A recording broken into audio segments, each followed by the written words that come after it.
Bullshit, Oprah. You've literally just said what you should have asked. Were people telling her not to talk? You didn't ask that. You didn't ask that. You played into a lie.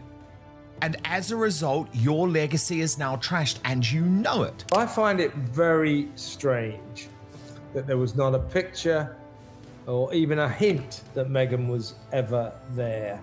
I'm sure probably she was, but why is it we are never seeing Harry and Meghan in public at the moment? That's what Oprah Winfrey wants her legacy to be. But guess what? It's not. It's not Mrs. O.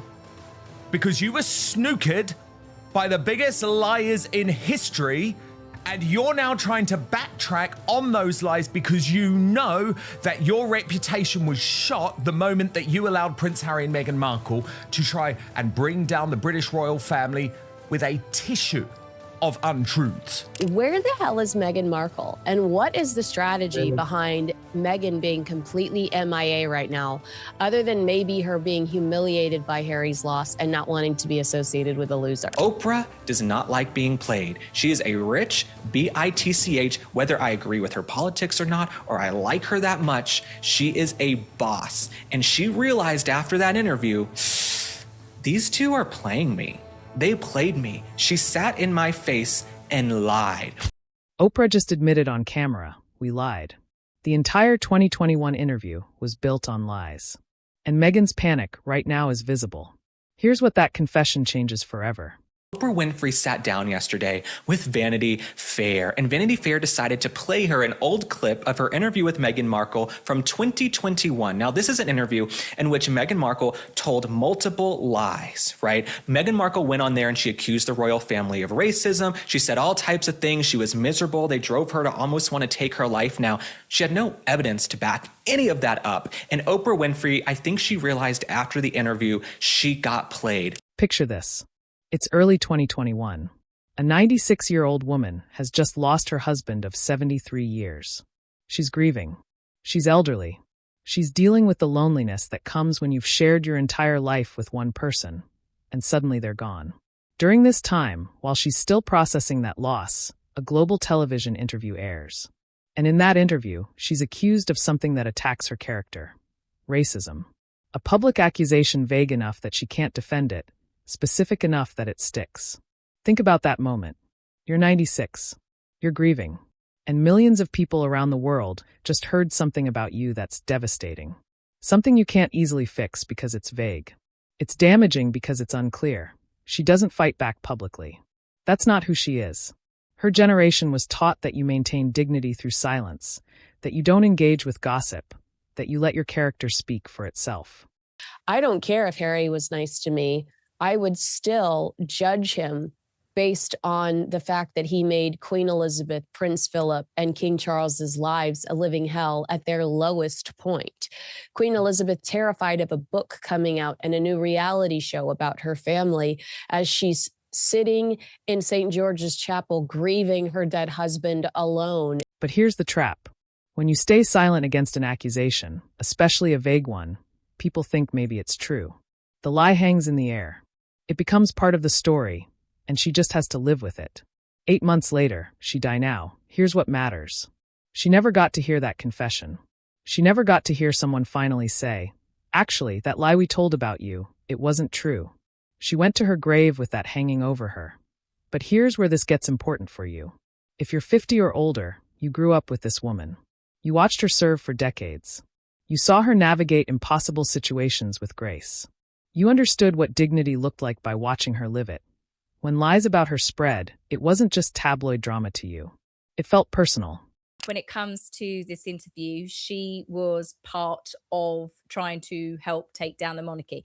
They knew they were lying. Oprah knew they were lying. You can't tell me that she didn't think that they were lying. You know, she didn't push back on any if the basic questions, you know. It felt wrong because you knew her. Maybe not personally, but through a lifetime of watching how she conducted herself. And something in you probably sensed that those accusations didn't match who she was. Or, if you believed them at the time, something about the way they were presented made you uneasy. That instinct you had. We're here to explain why it was absolutely right.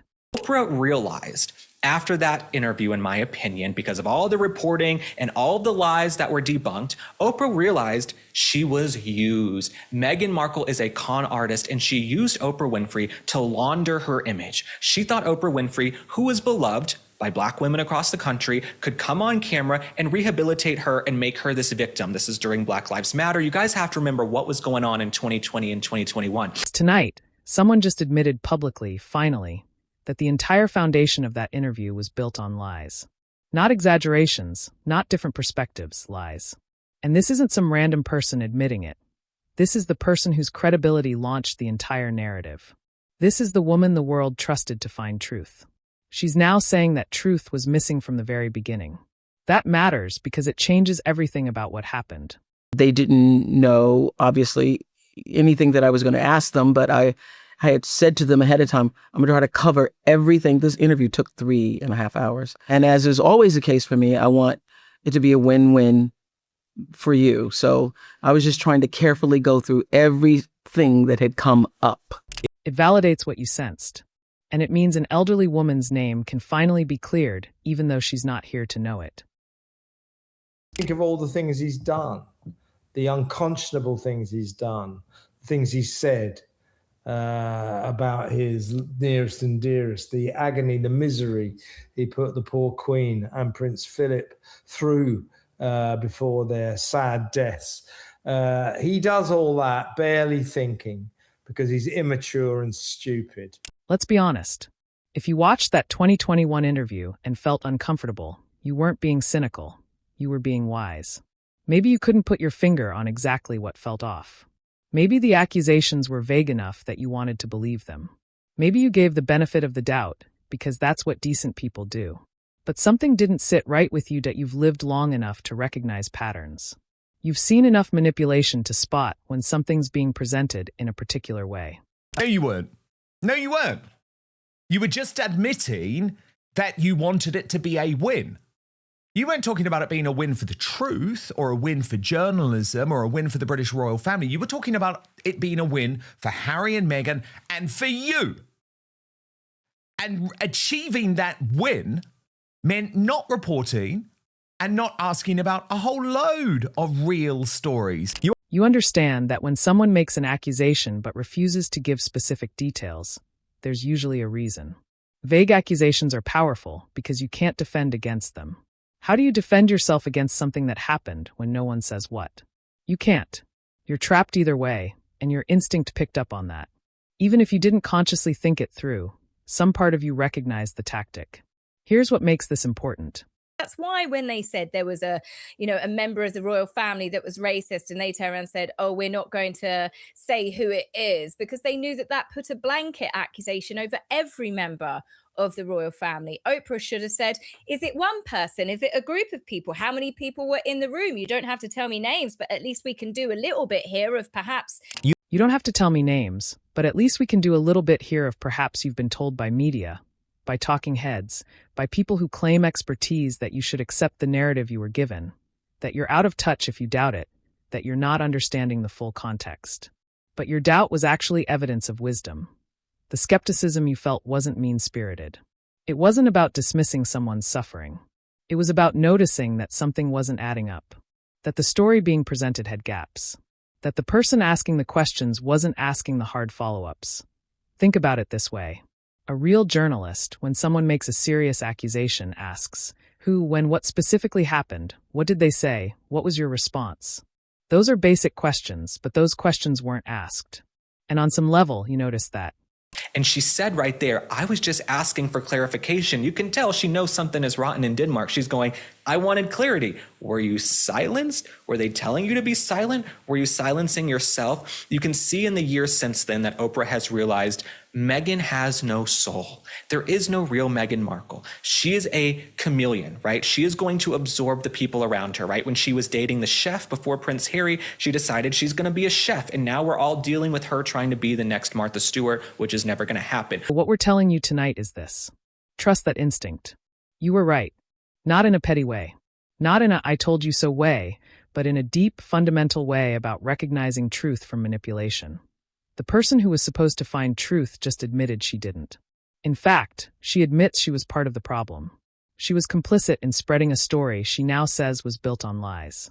That's what happens when your instinct is validated, that it's not about being smug.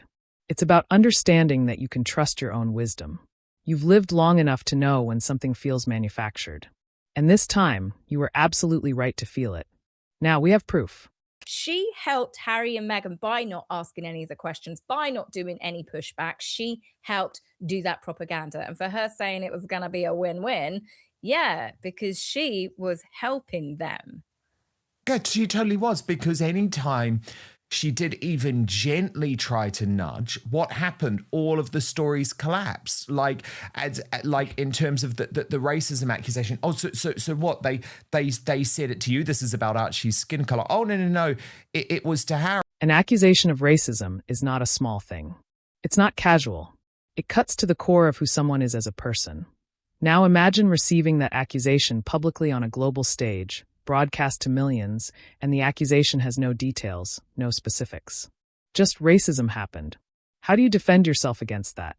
You can't name who made the comment because no one says. You can't explain the context because This is about Archie's skin color. Oh, no. It was to Harry. And you could see how uncomfortable Harry was. Well, at that point, Oprah had to realize, okay, I've been lied to as well.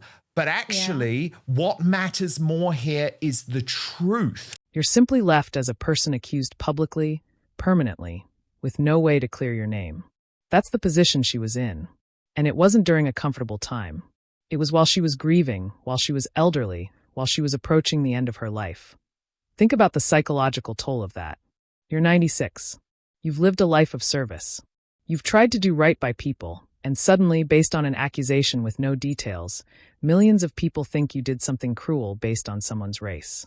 Isn't that the critical clip to clarify? And Queen Genevieve added, not good enough.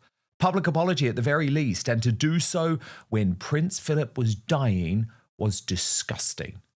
The loneliness of that is difficult to even articulate. There's no way to fight back. Fighting back makes you look defensive. Staying silent makes people think it's true. You're trapped in a situation someone else created. Now add to that the person helping to spread this accusation is someone the world trusts, someone with a platform. Queen Elizabeth became deeply distrustful. She reportedly would not take Harry's phone calls unless a lady in waiting or another trusted aide was present. Queen Elizabeth, one of the greatest Britons ever, whose first prime minister was Winston Churchill. We shall fight them on the beaches. Now, this is all courtesy of the royal historian Hugo Vickers in his brilliant book, Queen Elizabeth II, A Personal History. The Queen would not take Harry's phone calls unless a lady in waiting or another trusted aide was present. The Queen needed protection from Harry, and you're telling me he's the good guy? Someone who built a career on finding truth and defending vulnerable people. That person gives the accusation credibility. That person's involvement makes millions of people believe it. And she never gets to defend herself because she's a public figure who maintains dignity through silence. 8 months pass. During those 8 months, that lie is discussed. It's repeated. It becomes part of the permanent record of who she was. People form opinions based on it. Then she dies, and the lie dies with her, but only in the sense that she's gone. The lie doesn't disappear. It stays part of history. It becomes part of how people remember her. But here's where this gets important. I agree. I think that he was very selfish towards the Queen and Prince Philip, the rest of the royal family as well. His book, Spare, was spiteful and horrible. But I think he gets led down this path by Meghan. He's too immature, too childish, too unintelligent to understand in the spur of the moment what he does. Years later, someone finally admits it was never true. What if the person who helped spread it finally says, I was part of this and I shouldn't have been? That's tonight. That confession doesn't erase what happened to her. It doesn't bring her back. It doesn't undo the months she spent carrying that false accusation. But it does something important. It clears her name. It says officially on record that the lie was indeed a lie. It validates her dignity. It means that history will now know she was right. The accusation was wrong. And the person who validated the accusation just admitted it. She cares about her legacy. This is what she's now most known for. It's not the interview with Michael Jackson anymore. It's this interview. It's not the you got a car anymore. It's this interview. And I think as the years go on, Tash, she's not going to be able to avoid it. And she probably will get to the point where she has to admit that, yes, I was misled. Yes, I trusted these people and I believed them because they were my friends. And yes, I should have done more. For someone you cared about, someone you watched maintain grace under impossible circumstances, that matters. This wasn't random. This wasn't accidental. This was strategy. Look at how the accusation was structured. Someone said something. I don't know who. I can't give details, but it happened. That's not how real conversations work. That's not how specific incidents get discussed. A real conversation would go. My husband mentioned that perhaps you were thinking about this differently. Here's what he said. Here's the context. Here's what I understood him to mean. But that's not what happened. Instead, vague accusation, no specifics, no way to defend. That's intentional. It's going to be a win-win. Don't you worry. It's going to be a win-win. Don't you worry. You just say the stuff and I'll help lead you. You know, that's why she didn't ask any of the questions. She knew exactly what she was doing in that. Oprah is not a stupid woman. It was designed to be that way. That's why she didn't push back on any of the questions. Because specific accusations can be debunked. Vague accusations can't. Then look at what happened with the Archie title question. Royal protocol doesn't change. The rules for when children receive titles exist in writing. They've been consistent for decades. But the way it was presented made it sound like something new was being done, something cruel, something motivated by racism. When in reality, the rule was the same rule that applied to all of Harry's cousins' children. It applied to everyone. She's always going to form a narrative, right? She doesn't care about what the truth is. She cares about forming and building a narrative. And Oprah Winfrey and Gayle, they don't associate with her at all. And that speaks volume. It was never about Archie specifically, but by not explaining how the protocol works, by not asking the historical questions, by not providing context, it created a false narrative. That's also strategic. Then the mental health narrative. Suffering is real. Mental health struggles are real. But when you use mental health claims as part of a larger attack on someone's character, you're doing something particular. You're making it difficult for people to question your claims because questioning suffering looks cruel. That's sophisticated manipulation. He doesn't have, in my view, grown-up emotions. So he knows not what he does half of the time. That isn't to excuse him, because he should know better. He's 41 years old. He's got to grow up, and he's got to grow up fast. Is he showing any signs of doing that? I don't think so. Everything you see, everything he does, it's like an impetuous kid. And who enabled all of this? The person whose job is to ask hard questions. The person whose reputation is built on finding truth.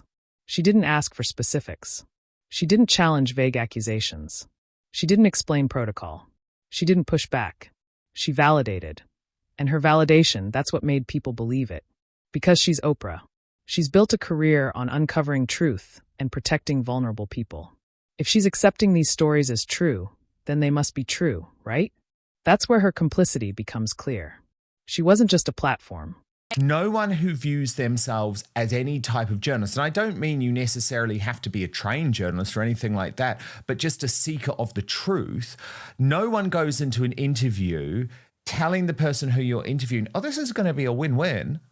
Don't worry. You know, this is a win-win. That's a very different thing. That's PR. So she's admitted that she wasn't doing any type of journalistic investigation. She was doing. She was the credibility. Without her involvement, this story wouldn't have had global reach. Without her acceptance of these narratives, millions wouldn't have believed them. She made the lie real, and now she's admitting that publicly. On record, she's saying the foundation was false, and she was part of keeping it false. Here's the moment everything changes. After years of silence, Oprah has finally admitted it. The interview wasn't journalism. It was a coordinated presentation of narratives she didn't adequately question. She knew, or should have known, that vague accusations don't equal evidence. She knew that specific protocol questions should have been answered. She knew that presenting one-sided stories without pushback is the opposite of journalism, but she did it anyway. And I appreciate that it was subtle, but I think she's embarrassed.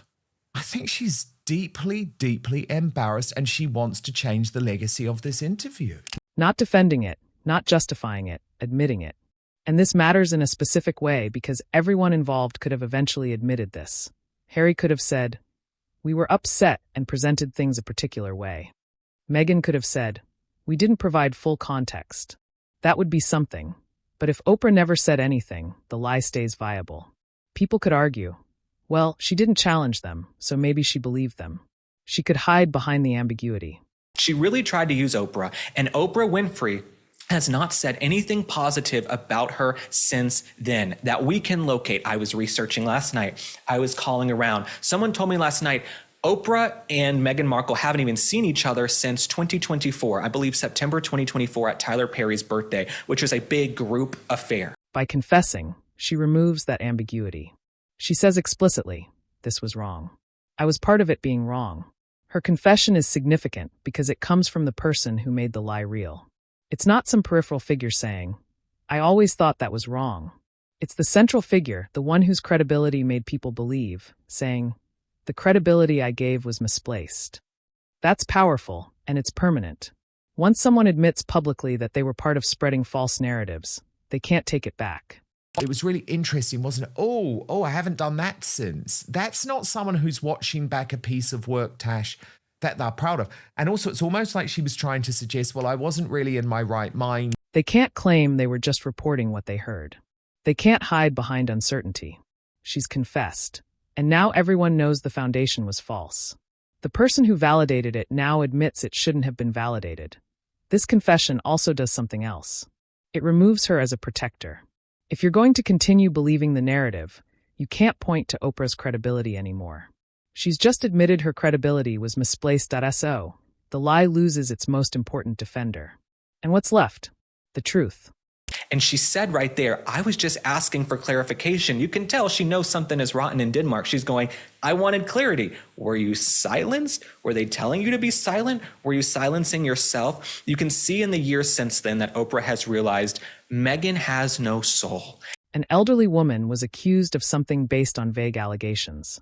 Those allegations weren't properly questioned. A major media figure gave them credibility. And years later, that media figure admits the whole thing was built on lies. That's the story now. That's permanent. The moment this confession became public, they understood. Everything they built on this narrative was gone. Meghan's entire strategy depended on that interview being credible. Her positioning as a victim, her narrative about the royal family, her claims about suffering, they all pointed back to that interview. It was the foundation. With Oprah's confession, the foundation cracked, and it showed. Meghan disappeared. Netflix, they've snubbed her from their homepage where they're spotlighting their Emmy nominees. So Netflix, basically what they did, they put out a list of all their shows that have been nominated for Emmys. But they cut Meghan Markle because Netflix wants nothing to do with her. Ted Sarandos, they want nothing. Now, they launched a special Netflix Emmy collection showcasing their nominated programs, reality shows, documentaries, dramas, comedies, but With Love, Meghan was not included despite her nomination. It includes the 2026 nominees as well as chances to revisit past winners and nominees. So basically Netflix is done with her. She's persona non grata. No one wants anything to do with Meghan Markle. She became MIA, not just absent, but noticeably absent because any appearance, any statement, any engagement is now vulnerable to questioning. Harry now is trying to rebrand himself, all thanks to the debacle of the Megxit and Meghan and torturous sort of relationship that they now have, as the fun-loving, chirpy, chippy, chappy guy that we all sort of remember. That was the character that, you know, Harry claims the palace put together. No, it was the character that you thought you could do, you know, good-looking boy, kind of chirpy, all sort of fun. You could do all the things, really, if you like, that William couldn't do because, of course, one day he will be king and all of that's on record. Harry could get away with far more, including stripping off in Las Vegas and wearing the Nazi shirt. You get the picture, right? But behind the scenes, things are literally collapsing. But you said X in the interview. Now, we know that interview was built on lies. So, how do we believe you now? She can't win that argument. So she stays hidden. Harry's in a different position. He still appears publicly, but now every appearance carries weight. Every statement is filtered through. This is a man whose credibility was just shattered. his mental health advocacy work complicated. Now, his criticism of the royal family sounds different when the person making it has been credibly accused of building a narrative on lies. His relationship with his father, that was already damaged. Now it's impossible to repair because the conversation can't move forward. Camilla's attendance was very deliberate. This wasn't an accident, and this was not a courtesy. It was not a gesture. It was protection. And it's all because of a total lack of trust between King Charles and his runaway son. Now, I think this is fascinating. Every attempt gets stuck on, but the interview. And she's not there to navigate it with him. She's absent. That's notable. Financial consequences are also showing. Deals collapse quietly. Partnerships don't renew. People don't want to be associated with someone whose credibility is now compromised. Their brand was built on being the truth tellers, the victims, the ones who were brave enough to speak their story. I really think he is psychiatrically unraveling as we speak. And we know things are not good in that marriage. And I think Meghan, I'm going to cut her some slack, really. I think she's worried about her husband, who is just losing it. When the story's been exposed as false, what's the brand worth? Nothing. In a 50-plus world, your world reputation is everything. Once you're known as someone who participated in spreading false narratives, you don't recover from that. You don't rebuild. You don't get a second act. You just become that person who lied. And that's permanent. They can't fix this. They can't reframe it. They can't make it go away. The confession is out there. The admission is permanent. They're stuck, and it's not just them falling apart. Institutions are moving. The royal family's position strengthens. They never had to fight back. They never had to defend themselves publicly. They just waited. And now they're vindicated without having lifted a finger. Their dignity, that quality of staying silent while attacked, is now proven correct. Media institutions are distancing. Outlets that enabled this story are quietly backing away. Journalists are admitting mistakes. It is funny though, Tashseen, how many others are we going to, over time, have to watch rewrite history? Stephanie Sidley suggesting Tyler Perry will come out next and deny ever calling the royals racist, even though we have a clip of him saying that from the Netflix show. And it is interesting, isn't it? I think a lot of these high-profile people who were used over that period, Tash, are going to start feeling increasingly embarrassed, especially, by the way, when you see in America the ongoing cachet of the British royal family. The credibility questions that seemed cynical a year ago, now they're mainstream. Business partnerships are collapsing. Netflix isn't moving forward with projects. Spotify isn't interested in more content. Ted Sarandos is a total legend. He's the boss of Netflix, which is the biggest media platform in the world now. And this is a very smart guy. He made a mistake and gave Meghan the 2-series deal for With Love Meghan, which was a horrible flop. But it's been reported that Ted Sarandos would not take a call with Meghan without a lawyer on the line. So it's not only Harry that's not trusted. Meghan is not trusted by one of the great media entrepreneurs of history, Ted Sarandos. As ever, that brand Meghan built is sitting in warehouses with millions in unsold inventory. 5 to 10 million worth of products nobody wants. That's not a temporary setback. That's a business failure. It was always a hopeless idea. Who the hell is going to spend $64 on a candle that you're going to send off for? I mean, come on. What kind of bowel movements require a $64 candle, Kevin? Exactly right. And while you're at it, who's going to spend $14 on a jar of jam or $28 on cookie dough mix? I mean, it's an absurd business. It always was. It's all come home to roost. Every institution that could have benefited from association with them is now distancing because institutions protect themselves. Once someone's credibility is gone, being associated with them becomes a liability. Friends go quiet. Allies disappear. The people who defended them, now they're silent or subtly repositioning. That's not coincidence. That's institutional rejection. And here's what matters about that. It's not punishment. It's not vindictive. It's just a natural consequence. Her recent sort of, traffic, as they call it, to her website has fallen by 50%. And again, I'm not knocking her. I just think people have seen it, they're bored, they've decided they don't like it, they move on. It's the brutal world of celebrity now. In order, of course, to keep your cachet up, what you have to do is keep feeding the machine. When someone's been shown to have participated in spreading false narratives, institutions make business decisions. They move on.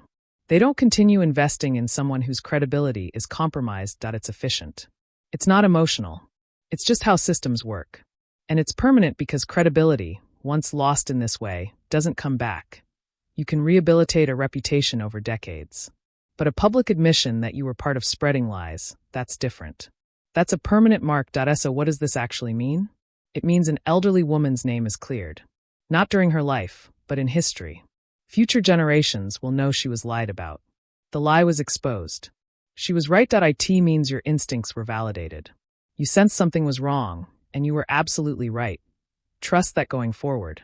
When something feels manufactured, when accusations are vague, when hard questions aren't being asked, trust your skepticism. To me, this feels like a moment because this interview was historic. Like it or not, it changed the course of royal history. It changed the course of Prince Harry and Meghan Markle's lives.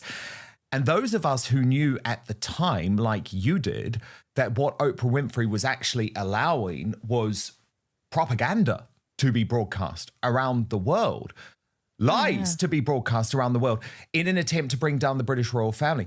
It means the institution you respect, the one that stayed dignified while attacked, is proven right. They didn't fight back. They didn't get drawn into defending themselves. They just waited for truth to emerge. And it means something deeper, too. It means lies don't last forever. They collapse under their own weight. Truth finds a way. I'll tell you what British people love about Prince William, and what, by extension, they don't like about King Charles, is we all know that Prince William shares our fury at Harry and Meghan for bad-mouthing the royal family, calling the King and Catherine racists. Now, the King, soft-hearted soul that he is prepared to forget all that. Well, British people aren't like that. We don't easily forgive and forget. In a world where you're bombarded with narratives, where you're told what to think, where media shapes opinion, knowing that truth eventually prevails matters. An elderly woman was lied about. Someone finally admitted it. Justice doesn't always look the way we expect. But when it arrives, even years late, even after someone's gone, it still means something. It means the record is corrected. It means history gets it right. It means we can trust that truth matters.